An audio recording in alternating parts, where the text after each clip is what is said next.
वर्तमान समय में जब भी घातक पेस लाइनअप की बात होती है तो अक्सर वेस्टइंडीज, पाकिस्तान और ऑस्ट्रेलिया की पेस बैटरी का जिक्र किया जाता है। हालांकि वर्तमान भारतीय गेंदबाजी क्रम क्रिकेट इतिहास के सर्वश्रेष्ठ तेज गेंदबाजों की टोली में शामिल है। हालांकि कपिल देव के बाद से भारतीय तेज गेंदबाजी का वो पहनापन नदारद था जिसके दम पर विश्व क्रिकेट में राज किया जा सके, लेकिन 21वीं सदी की शुरुआत से ही जहीर खान, इरफान पठान, श्रीशांत बालाजी जैसे जोशीले गेंदबाजों ने भारतीय तेज गेंदबाजी को आक्रामक नजरिया दिया। दोस्तों, आज हम बात करने जा रहे हैं एक ऐसे ही आक्रामक भारतीय तेज गेंदबाज की जिसने विरोधी टीम को उन्हीं की धरती पर धराशायी किया।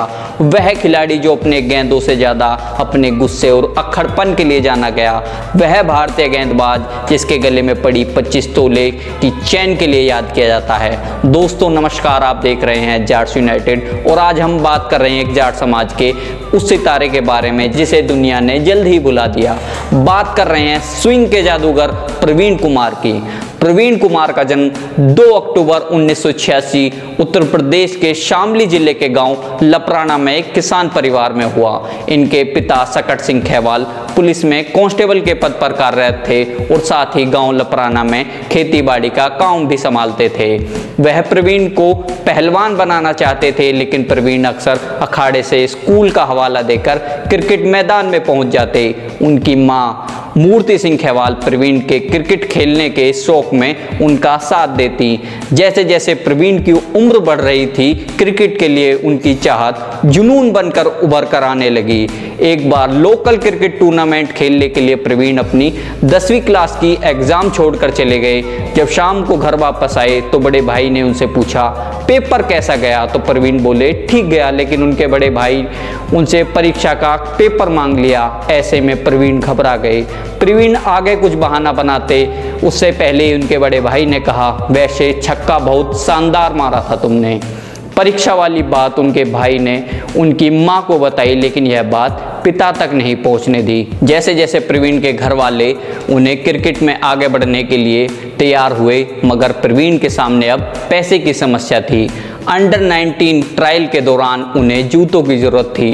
प्रवीण उस दिन को याद करते हुए बताते हैं कि उस वक्त प्यूमा के क्रिकेट शूज की कीमत 3000 थी। 1000 तो मां ने दे दिए, बाकी पैसों के लिए मैंने अपनी साइकिल एक मिठाई की दुकान पर बेच दी। गरीबी की तपन और कुछ कर गुजरने के जज्बे ने प्रवीण को अटूट हौसले से भर दिया, जिसका परिणाम रहा 2004-05 विजय हजारे ट्रॉफी में उनका शानदार प्रदर्शन।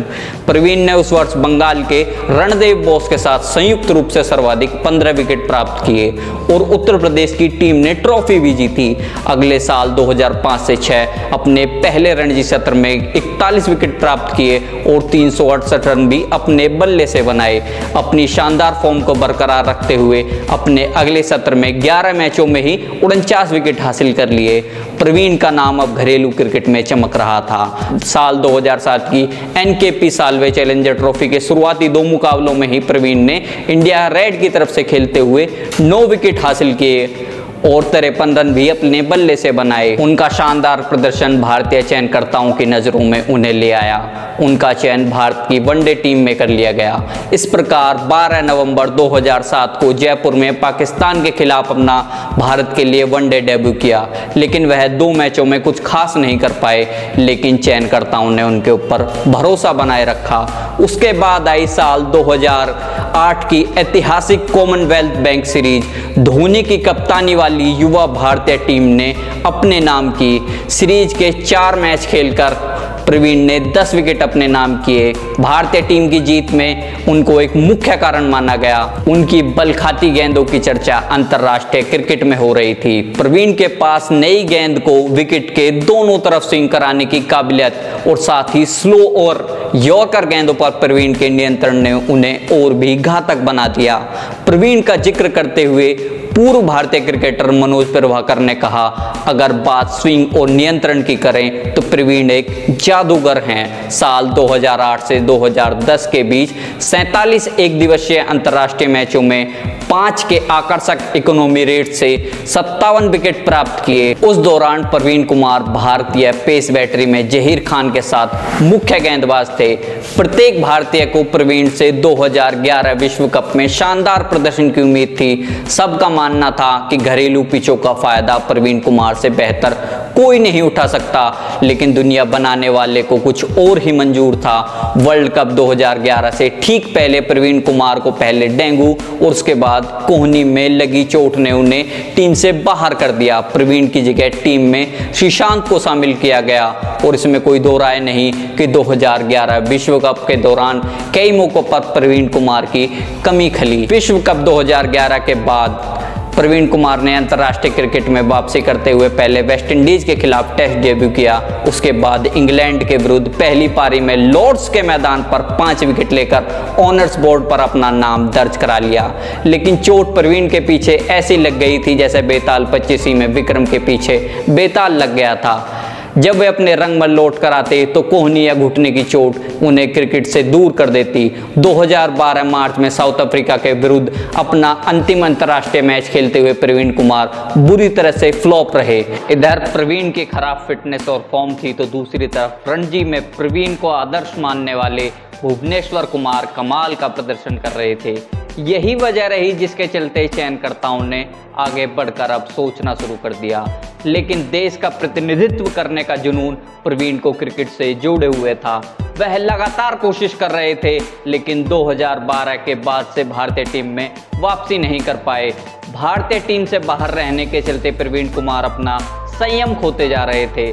साल 2013 में कॉर्पोरेट ट्रॉफी के दौरान ओएनजीसी और आयकर विभाग के बीच खेले गए एक मैच में प्रवीण कुमार बल्लेबाज अजितेश अर्गल से उलझ गए।